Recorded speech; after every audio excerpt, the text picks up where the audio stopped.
So today I'm going to be sharing my top 10 meal prep tips.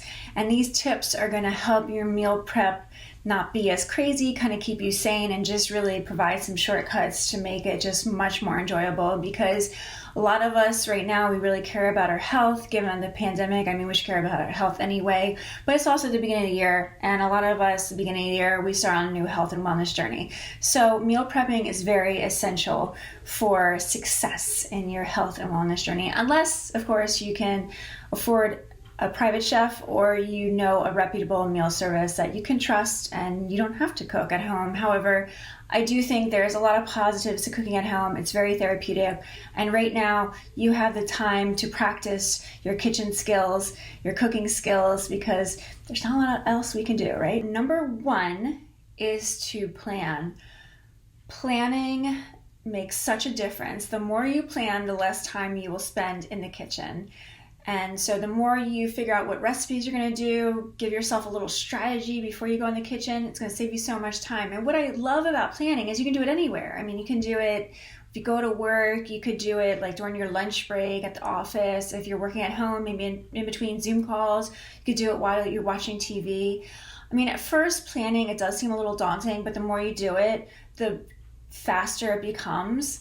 And I realized how much planning can help save you time in the kitchen. My second year in my meal service, because that's when my knee was really bothering me, and I only had a certain amount of time after being on my feet that where the pain would just become so harsh that I couldn't cook, I couldn't stand anymore. So I took more time in my planning, and the kitchen time really shortened, and I was still able to get all those meals in on time and accurate. My second meal tip is to keep it simple. It would be wonderful if we could have a different dish every day of the week, but that would be a lot of time in meal prepping. I mean, for you to go from, say, maybe you're going to have the same meal Monday through Friday, or maybe you have just the same meal a few days a week, from having a different meal every day of the week, it takes you from like this much time in meal prep time to this much time in meal prep time. So I don't think it's bad to have the same dish Monday through Friday. And by the time you get tired of it, you're switching it up. I mean, I know for me personally, I bring two dishes to work with me, and they will usually be the same Monday through Friday. Well, actually for me, it's more like Tuesday through Friday, because Monday I'll usually take just like my leftovers from the weekend from all my testing, and then Monday night is when I do my meal prep. So that should really share with you how much time I put into my meal prep, because a lot of times Monday I'll even have to go to the grocery store for a bit, and then I'll come home and do my meal prep for the week for my meals at work, and it only takes like an hour or two tops. All that combined, the shopping and the meal prep. So keep it simple. It doesn't have to be something you don't have to have these extravagant meals. It's just a matter of nurturing yourself throughout the week.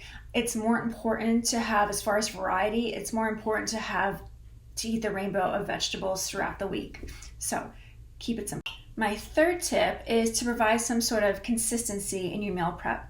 So what this means is maybe you can figure it out by, say, base. Maybe you're always going to be making a soup. Maybe you're always going to be making some sort of grain dish. Maybe you're always going to be making some sort of salad dish, a noodle dish, something that kind of provides you some consistency. I love always making 1 to 2 sauces a week. I have to have that. In the Flow, the book that I'm obsessed with right now by Alyssa Vitti, she always makes a grain dish, a bean dish, a protein dish, and 2 vegetable dishes. So to kind of have this, it provides some sort of direction for you, provides organization, and in your life, whenever you have any kind of organization, it's always going to reduce your stress levels. So provide some sort of consistency in your meal planning. Definitely helps. So my fourth tip before we get in the kitchen is to do your grocery shopping a day to 3 days ahead of time that you do, say, your big meal prep day. For me, I go grocery shopping on Thursdays. I mean, I did mention before I do a little bit on Mondays. That's not always the case. That might be just like an odds or ends type of thing. But my big meal my big grocery store trip is usually on a Thursday, and that's because I will start doing some meal prep on Friday. I mean, I'm always cooking, I'm always testing out things. So my schedule's a little bit different than say yours will be, but I would not do grocery store shopping the day you're doing your big meal prep. Even if, say, you're just ordering online and you're going to go ahead and have it, like, you're going to go pick it up, because the chances are you're going to have to do some overnight prep. So especially, say, if you're doing beans, you're going to have to soak them overnight, because I really recommend dry over can. And this also just kind of helps break up your schedule. So I know for me, I hate going to the grocery store on the weekends. Going grocery store shopping, I don't really think is enjoyable for that many people. I think going to farmers markets is enjoyable, but for going to the grocery store, I don't really think it's that enjoyable. So to kind of do this, maybe like even on a day that you have work, it kind of will it'll ease everything up for you, and you'll already kind of have all your food together, and it's also going to help you really plan your strategy out for when you have your meal prep, because you're going to have the vegetables on hand, or you're going to have all your ingredients on hand, because there's also a chance that you might go to the grocery store and you might not get what you want and so you might just have to do a little bit of changes. So break this up. Go grocery shopping before your big meal prep. Okay, so tip number 5 is take out containers, which I know I should maybe be advocating plastic or glass containers that you can reuse, which I do mostly use, but I love having takeout containers for especially busy week. The thing is, like, you're meal prepping because you want to save time. So if this is something that just can add to your experience, where you can just come home and not have to worry about loading the dishes, and it's just going to make the experience that much more enjoyable, which means you'll be doing meal prep that much more. And I kind of look at it in a different way, because I compare it to, if you're not meal prepping at home, you're going to be buying takeout from somewhere. And when you get takeout, you're going to be getting a container. Sometimes, a lot of times, it's not very environmentally friendly material. It might be styrofoam, which I believe is like the worst for the environment.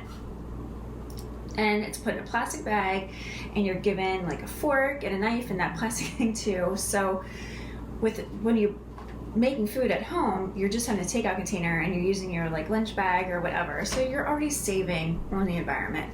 That's the way I look at it. So my 6th tip is big, clear, square containers.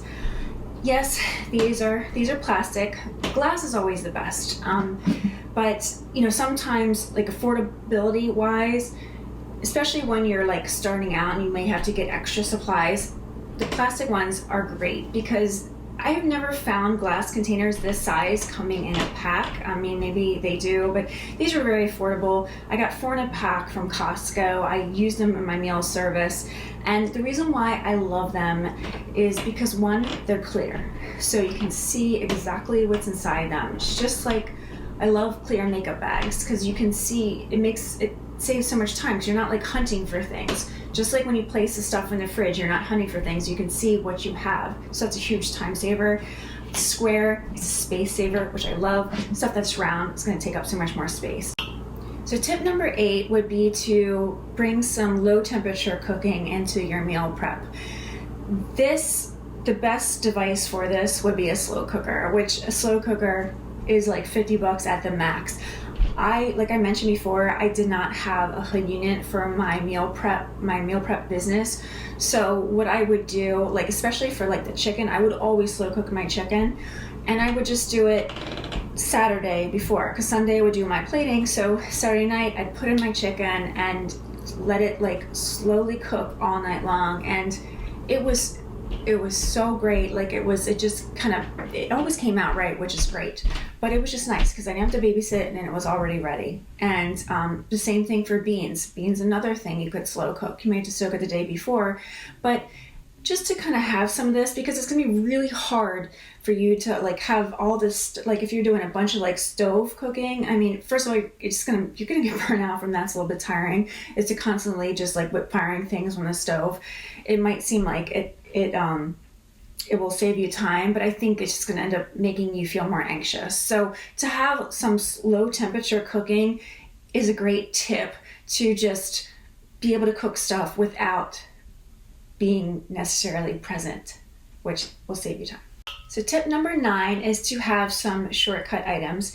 And shortcut items are things that may save you on the process of the prep. Like, for instance, frozen vegetables. Okay, I never use these for my meal service, but I definitely use them for my own prep. I mean, and just the regular frozen vegetables, not the kind that are mixed with other stuff. Just regular frozen vegetables. My favorite is frozen green beans. I use them a lot in my meal prep. So another one you can do is just pre-cut fresh vegetables.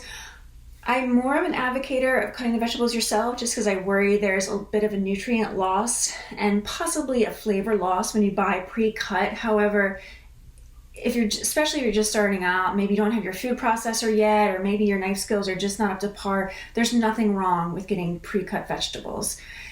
Another thing I love to have is spice blends. Homemade spice blends.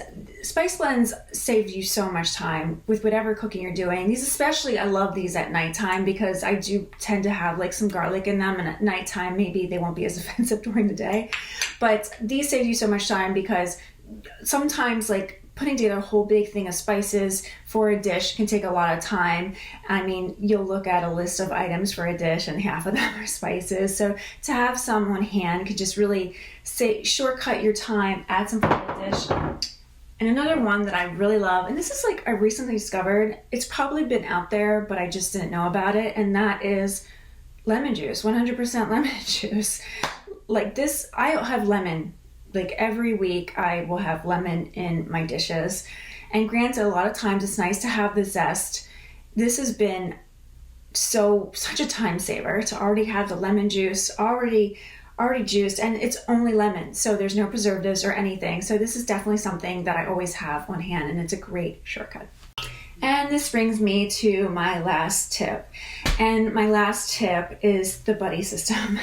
Now, maybe this doesn't work out for everyone, but if you do have a friend that lives close by, or maybe a couple of friends, you can either get together and do meal prepping together, or what I prefer, which I think is more convenient for everybody, is say, hey, divvy out what dishes you're going to make that week, and then just bring them together and share them. So you guys so maybe one of you guys makes just like a protein dish, like a bean dish, and maybe another one is making like some sort of, I don't know, rice dish or something, and you're just coming together to share it. That would be a huge time saver, and I don't think there's anything wrong with it. And it's a great way also to help each other stay motivated to continue with the meal prep. So I hope these meal prep tips have helped you and really just encouraged you to understand that meal prepping does not have to be an all-day affair, does not have to be difficult. I mean, when I started my meal service, I had no culinary training. I didn't even eat meat at the time, so here I'm making food for people that eat meat. But yet I was able to serve hundreds of dishes each week because I just was able to, with not a lot of, not just a lot of experience, but not a lot of equipment. So it does not have to be difficult. And this is such a great time. We have such a great opportunity right now because we can't go out to eat at our local restaurants. And we can't do a lot. So why not take the time to practice in the kitchen and hone your kitchen skills?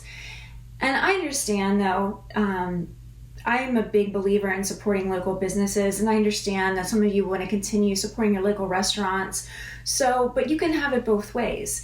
You can still get takeout at your local restaurant, but maybe part of your your dinner, because I think maybe what you could do is for the whole day, you could have meals that you prepared, but maybe at night, that's when you get little bit of takeout. But also have a bit of your dish also be homemade. Maybe it's just so much as maybe you're getting your meat already cooked from a local restaurant, but maybe you're going to prepare the vegetable dish yourself. So while I'm a big believer in home cooking, I'm also a believer in supporting local businesses. And if that's something that that makes your heart feel good, then by all means, just make sure it's healthy. No, it's okay. So I really do hope this helps.